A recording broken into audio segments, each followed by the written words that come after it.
Hello friends, welcome to my YouTube channel competition well. जैसा कि बहुत सारे स्टूडेंट का सपना होता है कि हम पीएचडी करें, पर पीएचडी करने के लिए कई सारे प्रोसेस होते हैं। पीएचडी का इंटरव्यू होता है, तो उस इंटरव्यू को हम कैसे क्रैक करें, तो उसके लिए आज हमारे चैनल पर है मिस्टर विकास कुमार सर, जो कि यूनिवर्सिटी ऑफ लखनऊ से पीएचडी इस समय हिस्ट्री से कर रहे हैं। और मैं आपको एक इंटरेस्टिंग बात बता दूं, विकास कुमार सर के 2 बार जेआरएफ क्वालिफाई है और इन्होंने जेआरएफ में ऑल इंडिया रैंक 1 भी इनकी आई है। बहुत बहुत स्वागत है आपका विकास सर हमारे चैनल पर। धन्यवाद विवेक। विकास, हम आपका ज्यादा टाइम ना लेते हुए अपने क्वेश्चंस की ओर आगे बढ़ते हैं। तो सबसे पहला विकास, मेरा ये क्वेश्चन है कि आपने पीएचडी इंटरव्यू की तैयारी कैसे की? हाँ सर, सबसे पहले तो यही है विवेक जी कि जिसको रिसर्च करना है, जो भी रिसर्च में इंटरेस्टेड है, तो वो अपनी शुरुआत जो है रिसर्च की जो है मास्टर्स के दौरान से ही शुरू कर दे। क्योंकि और मास्टर्स के दौरान से शुरू करने का तात्पर्य मेरा ये है कि मास्टर्स पे कई सारे विषय पढ़ाए जाते हैं, लेकिन रिसर्च हम एक स्पेसिफिक एरिया पे करते हैं। तो मास्टर्स में ही वो अपने इंटरेस्टेड एरिया को सेलेक्ट कर ले और उस पे जो है अपनी स्टडी को कंटिन्यू करें। तो रिसर्च करने के लिए सबसे पहले तो ये है कि विभिन्न बहुत सारी यूनिवर्सिटियां जो अपना रिसर्च एग्जाम लेती हैं, और उनके अपने कई मानक होते हैं। हर यूनिवर्सिटी का अलग अलग मानक होता है। कुछ यूनिवर्सिटियां जो है सिर्फ जो है नेट क्वालिफाइड स्टूडेंट्स को ही जो है अपियर कराती हैं अपने एग्जाम में, और कुछ ऐसी भी यूनिवर्सिटियां हैं जो नेट और नॉन नेट दोनों को अपियर कराती हैं। तो सबसे पहले जो है रिसर्च में एडमिशन लेने के लिए आपको यूजीसी यूजीसी नेट की परीक्षा जो है उत्तीर्ण करनी बहुत ही जरूरी है। अगर आप नेट हो जाते हैं तो आप जो है मिनिमम एलिजिबिलिटी क्रॉस कर लेते हैं रिसर्च में एडमिशन की। क्योंकि बहुत सारी यूनिवर्सिटियों का जो है मानक अगर नेट है, अगर आप नेट नहीं है तो आप फॉर्म ही नहीं भर सकते हैं। दूसरी बात यह है कि आप जेआरएफ हैं तो आपके लिए प्लस पॉइंट है, क्योंकि बहुत सारी यूनिवर्सिटी जो है जेआरएफ को डायरेक्ट इंटरव्यू कॉल करती हैं। तो जेआरएफ स्टूडेंट्स वो डायरेक्ट इंटरव्यू कॉल में अपियर हो सकते हैं, अपना इंटरव्यू दे सकते हैं। तो पीएचडी प्रवेश परीक्षा में जो है प्रवेश को लेकर कई सारी जो है बातें यहाँ पे जुड़ी हुई हैं। सबसे पहले तो ये है कि विभिन्न यूनिवर्सिटीज द्वारा जब भी उनका एडमिशन का फॉर्म निकलता है, आप उनमें अप्लाई करिए। जैसे मैं कुछ यूनिवर्सिटीज के नाम लेता हूँ, जैसे बीएचयू है। बीएचयू दोनों तरीके से जो है प्रवेश परीक्षा कराता है। वो सीधे जेआरएफ को सीधे इंटरव्यू के लिए भी कॉल करता है, और एग्जाम के थ्रू भी वो जो है नेट नॉन नेट और जेआरएफ को अपने इंटरव्यू के लिए आमंत्रित करता है। लखनऊ यूनिवर्सिटी जो है एक परीक्षा आयोजित करती है इसके लिए, एंट्रेंस टेस्ट। उसमें नेट नॉन नेट और जेआरएफ अभी तक जो है तीनों को ही जो है बैठने का अवसर मिलता है। तो रही बात है, सबसे महत्वपूर्ण चीज हो जाती है कि एग्जाम, जिस भी यूनिवर्सिटी का आप एग्जाम दे रहे हैं, सबसे पहले उसका सिलेबस देखिए। और मुझे ऐसा लगता है कि सिलेबस नॉर्मल सबका सेम ही होता है। और यहाँ पर भी फिर विषय की बात आ जाती है। अगर आपका विषय पे अच्छा कमांड है तो आप वहाँ के एंट्रेंस टेस्ट को आसानी से क्रैक कर लेंगे। जब आप एंट्रेंस टेस्ट क्रैक कर लेते हैं, फिर जरूरत होती है आपको सिनॉप्सिस या रिसर्च प्रपोजल की, क्योंकि आप किस पे रिसर्च करना चाह रहे हैं। अधिकांशतः ह्यूमैनिटीज में यूनिवर्सिटियां जो है, या तो कुछ यूनिवर्सिटीज अपने जो है रिसर्च में फॉर्म भरते समय ही जो है आपको रिसर्च प्रपोजल अपलोड करने के लिए कहती हैं, और कुछ ऐसा नहीं भी कहती हैं। कुछ ऐसा नहीं कहती हैं, क्योंकि जब आप वहाँ इंटरव्यू देने जाएंगे तब आपको रिसर्च प्रपोजल अपना साथ लेकर जाना जाना होता है। तो सबसे दोस्तों, यहाँ पे सबसे महत्वपूर्ण चीज ये बन जाती है कि आपका रिसर्च टॉपिक कैसा है, आपका जो है शोध का विषय है वो कैसा है, और उसकी कितनी रिलेवेंसी है मॉडर्न डेज में शोध के विषय की। और दूसरा है कि आपने अपने शोध जो आपका विषय है उसमें कितना काम किया है, और आपका इंटरव्यू उसी मोड पे ही चलना है, क्योंकि आपका पूरा इंटरव्यू आपके टॉपिक पर होना है। तो मैं पीएचडी में जो एडमिशन लेने के इच्छुक जो विद्यार्थी हैं उनके लिए यही कहना चाहूंगा कि वो ज्यादा से ज्यादा जो है अपने टॉपिक पर काम करें, और उसकी हाइपोथेसिस, क्योंकि जब आप उसमें रिसर्च टॉपिक बनाते हैं, या मैं कहूँ सिनॉप्सिस बनाते हैं, या रिसर्च प्रपोजल बनाते हैं, तो हाइपोथेसिस एक उसका हिस्सा होता है। इंट्रोडक्शन के बाद क्वेश्चन प्रॉब्लम होता है तो हाइपोथेसिस होता है। तो हाइपोथेसिस आपकी जितनी ज्यादा अच्छी होती है या जितनी ज्यादा क्रिएटिव हाइपोथेसिस है, उसकी मॉडर्न में रिलेवेंसी, मॉडर्न एज में रिलेवेंसी है, तो आप अगर जो है, तो आपके जो सिलेक्शन के चांसेस ज्यादा बढ़ जाते हैं। जैसा कि विकास अभी आपने रिसर्च प्रपोजल की बात करी, ये बहुत इंपॉर्टेंट है। रिसर्च प्रपोजल पे काफी पीएचडी इंटरव्यू पे भी इफेक्ट आता होगा, या पीएचडी एडमिशन में इफेक्ट आता है। तो आप क्या उसका रोड मैप बता सकते हैं कि आपने रिसर्च प्रपोजल कैसे लिखा और कैसे लिखा जाता है उसको? बिल्कुल बिल्कुल। रिसर्च प्रपोजल लिखने के लिए सबसे पहले मैं कहूँगा कि सबसे पहले एक टॉपिक सेलेक्ट करना होता है, और उस टॉपिक को सेलेक्ट करने के बाद आपको उससे संबंधित जो सोर्सेज हैं वो इकट्ठे करने होते हैं। सोर्सेज का मतलब यहाँ पे हो सकता है कि बहुत सारी बुक्स हैं, बहुत सारे ओरिजिनल सोर्सेज निकालने पड़ेंगे। आप आर्काइव जा सकते हैं, आप अपने टीचर्स की मदद ले सकते हैं। फिर आप उन सोर्सेज को पढ़िए। पढ़ने के बाद ये देखिए कि ठीक है, आपका विषय जो है या आपका जो टॉपिक है वो कैसे कैसे जो है इन किताबों में लिखा गया है, या इसमें ऐसा क्या है जो और जोड़ा जाना चाहिए, आप उसमें नया क्या खोज रहे हैं। पढ़ने के बाद आप एक कॉमन सा इंट्रोडक्शन लिखते हैं, नॉर्मल सा, 20-30 लाइंस का। उसके बाद आपकी क्वेश्चन आती है, मेन टॉपिक आपका क्या है, रिसर्च का क्वेश्चन प्रॉब्लम क्या है। उसके बाद आप हाइपोथेसिस पे आते हैं। हाइपोथेसिस में ये होता है कि आपको करना क्या है, आप अपने शोध में क्या काम करेंगे। इस हाइपोथेसिस को लेकर ही ज्यादा से ज्यादा सवाल इंटरव्यू में पूछे जाते हैं। उसके बाद रिसर्च के ऑब्जेक्टिव आते हैं कि आपके रिसर्च जो है आपका वो ऑब्जेक्टिव्स क्या है, मॉडर्न डेज में उनकी क्या रिलीवेंसी है आपकी रिसर्च की। ऑब्जेक्टिव के बाद आपका जो है, ऑब्जेक्टिव के बाद आपका जो है रिव्यू ऑफ लिटरेचर आता है। रिव्यू ऑफ लिटरेचर में आपने किन किन किताबों या पुस्तकों का अध्ययन किया है, जिससे आप जो है इस विषय के बारे में जानकारी प्राप्त कर, जो आपका टॉपिक है उस पे जो है जानकारी आप रखते हैं, या आप अपने शोध को कैसे आगे बढ़ाएंगे, इसके लिए आपके पास सोर्सेज क्या हैं।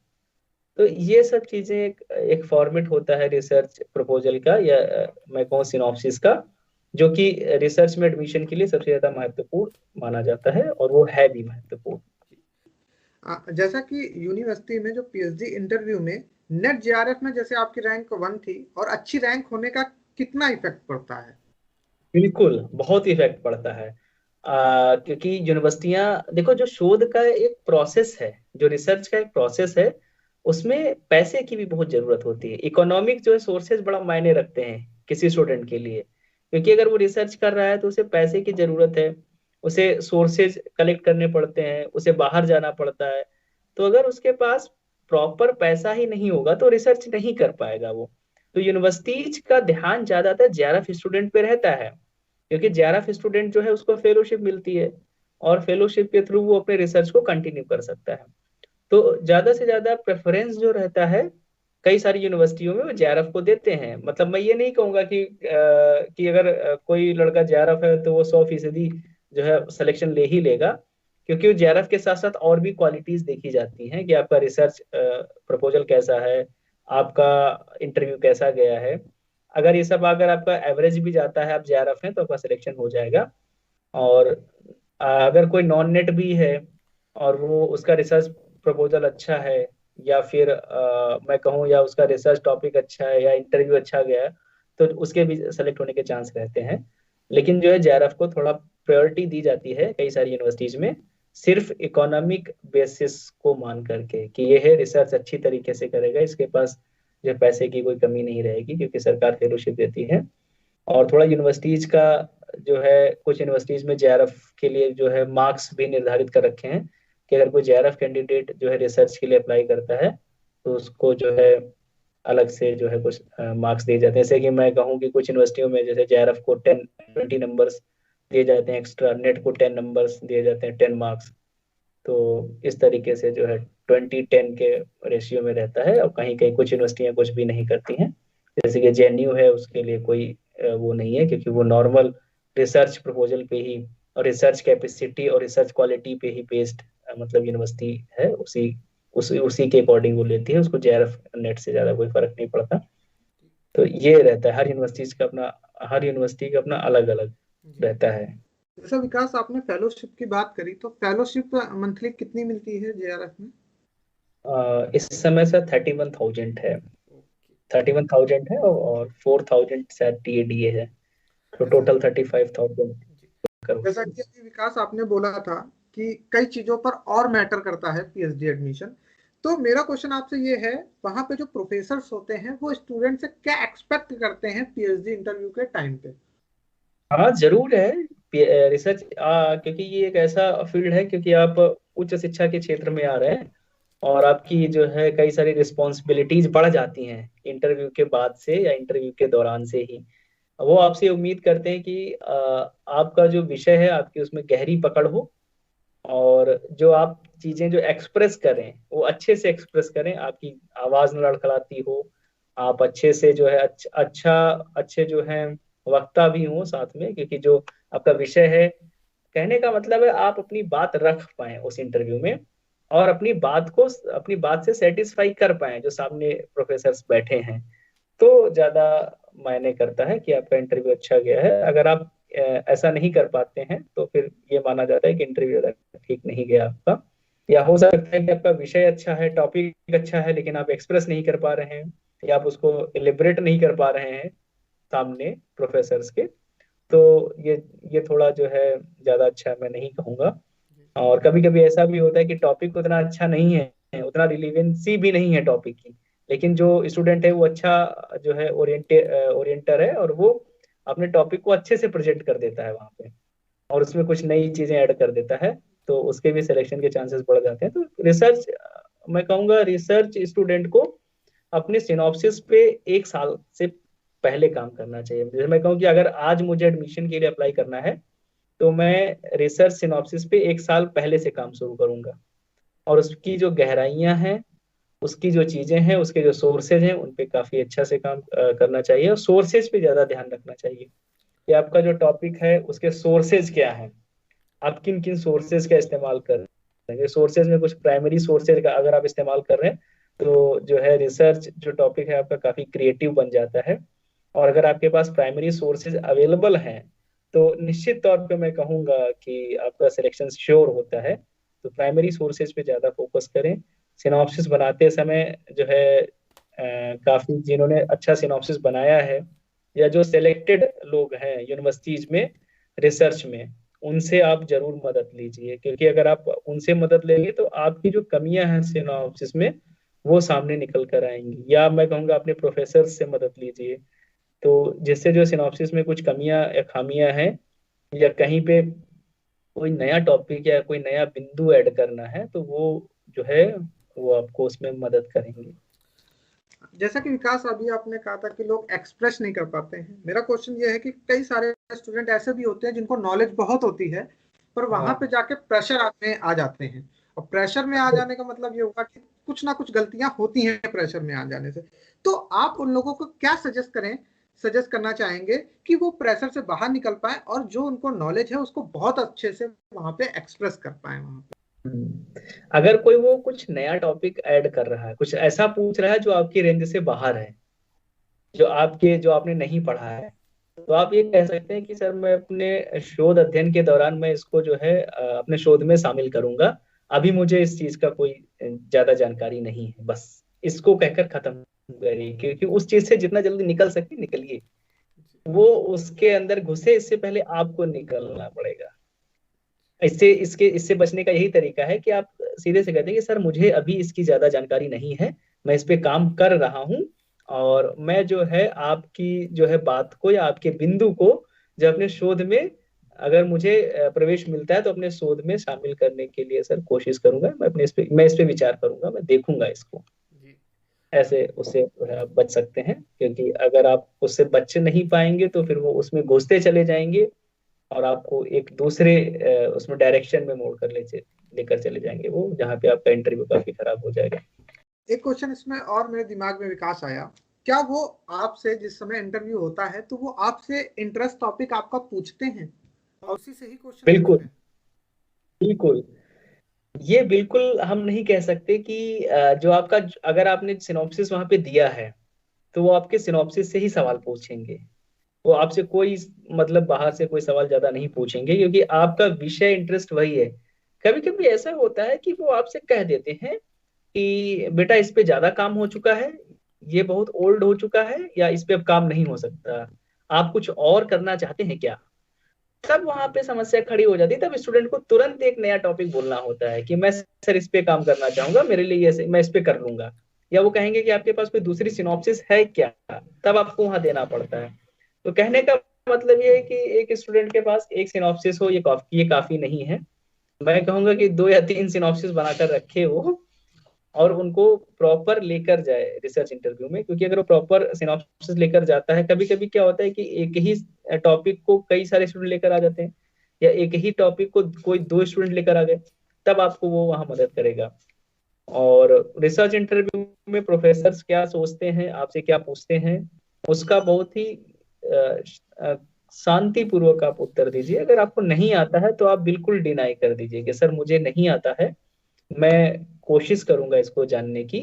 जानने के बाद मैं इसको जो है अपनी सिनॉप्सिस में, अपने शोध में जो है ऐड करूंगा, इसको जोड़ूंगा। बहुत अच्छा आंसर आपने विकास बताया। अब मेरे पास तो क्वेश्चंस खत्म हो गए, अगर आप अपनी तरफ से कुछ स्टूडेंट को टिप्स देना चाहें तो जरूर दें सर।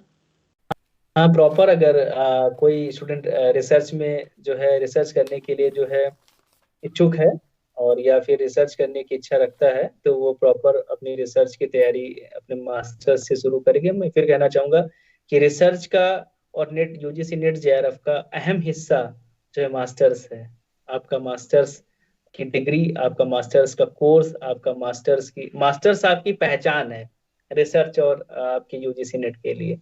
वहीं से शुरू करें, वहीं वहीं से सिनॉप्सिस बनाना शुरू करें। अगर आप ऐसा करते हैं तो आपको प्रॉपर, मैं दावे के साथ कह सकता हूँ कि जैसे ही आपका मास्टर्स कंप्लीट होगा, वैसे ही आप नेट जारा भी क्वालिफाई कर लेंगे, और किसी ना किसी यूनिवर्सिटी में आपको एडमिशन भी मिल जाएगा। आपका जो टाइम, जो स्लॉट है वो ब्रेक नहीं होगा। तो यही है कि अगर आप इस फील्ड में आना आना चाहते हैं, और जो आने के बाद जो है प्रॉपर रूप से जो हायर एजुकेशन से जुड़ना चाहते हैं, तो जो है आप आइए और अपनी तैयारी कंटिन्यू करिए, और सीनियर्स से मिलिए, जो अच्छे सीनियर्स हैं जिनको जानकारी है, प्रोफेसर से मिलिए। अपने दोस्तों के बीच जो है बने रहिए, जो रिसर्च वाले हैं या जो रिसर्च कर रहे हैं, उनसे प्रॉपर मिलते रहेंगे तो कई सारी जानकारियां आपको समय से पहले मिल जाएंगी।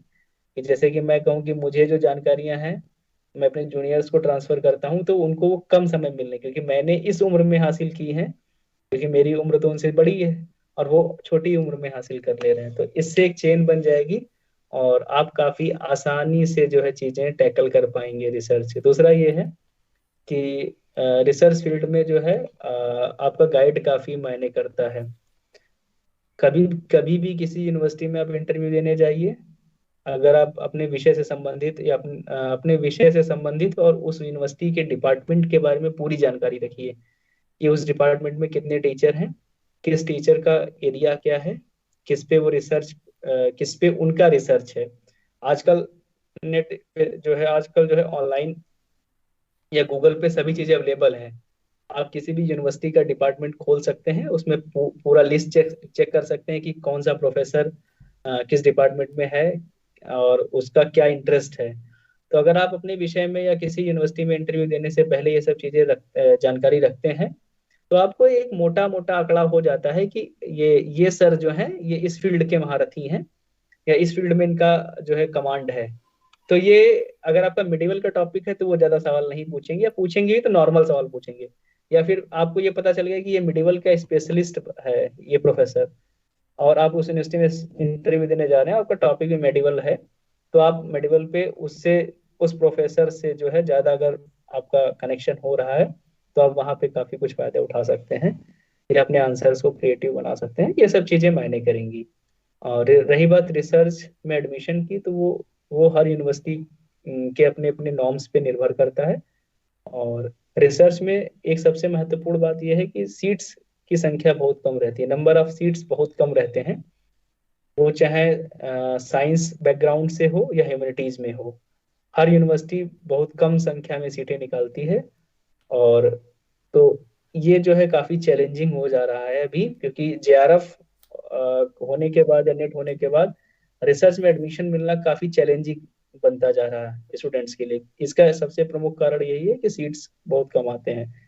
तो मैं कहूंगा कि कोशिश करते रहिए, और अगर एक बार सिलेक्शन नहीं होता है किसी यूनिवर्सिटी में तो आप हार मत मानिए और दोबारा अन्य यूनिवर्सिटियों में ट्राई करिए, अगर वहां आता है तो वहां भी ट्राई करिए। Thank you. Okay, thank you Vikas, आपने इतनी महत्वपूर्ण जानकारी हमारे चैनल के माध्यम से दी। Thank you very much. Thank you. Thank you.